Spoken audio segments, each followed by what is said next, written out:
What's up, everybody? It's your man, MG Marcas Grant, and let's talk about running back training camp battles. Now, I've got 5 that I'm keeping an eye on and letting you know which player I'm most excited about. All right, let's start down in Duval.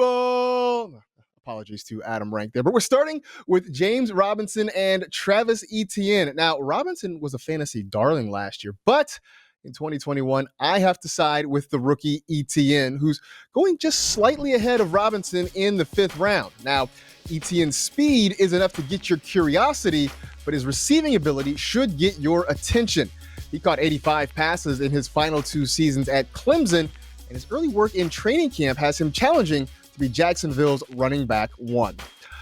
Next up is the battle in Denver between Melvin Gordon and Javonte Williams. Now, Melvin Gordon, a guy who's been around the league and been very productive, but this is another one where I'm siding with the rookie. Williams was my favorite back in this most recent draft class to watch because he was not necessarily spectacular in any one area, but he was very good at a lot of different things. Now, the thing with Javonte Williams is he's not expected to win the battle with his veteran teammate in training camp, but there's a pretty good chance that we could be looking at Williams as the lead horse in the Broncos stable by the end of the year. Fantasy drafters seem to agree with that. They're selecting Williams in the 6th round, about a round ahead of Melvin Gordon on average. The thing is, they just have to be patient and wait a few weeks before him taking over the lead role in the Denver backfield.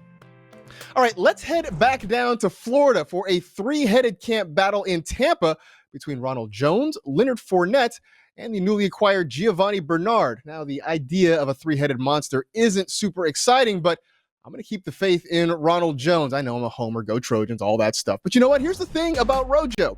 He led the Bucs in backfield snaps, touches, and scrimmage yards last season. So far this season, Rojo sits atop the depth chart for the defending champions. Now, having Gio Bernard on the roster will inevitably cut into Jones's receiving work, same with Fournette, but overall, his opportunity makes him the buck to bet on, especially if you're looking at taking him in the 8th round of drafts or later. Now, there's a duel in the desert underway between Chase Edmonds and free agent pickup James Conner. And for this one, as much as people talk about Conner, I'm backing the incumbent Edmonds.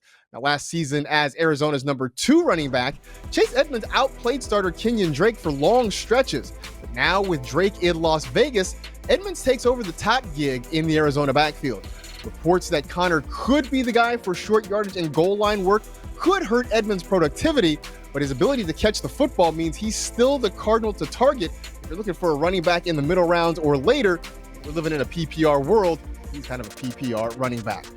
All right, let's finish with another 3-man weave, this one in San Francisco between Raheem Mostert, Trey Sermon, and Wayne Gallman. Now, Mostert has been the man the past couple of seasons, but this year, I'm preaching about Sermon. Okay, I know that was bad. No apologies from me, though. Look, the rookie from Ohio State is usually available after the 6th round. While he may not begin the year as the starter, he's a perfect fit for a Kyle Shanahan running game. Don't be surprised if you see Sermon push his way to the front of the line before too long.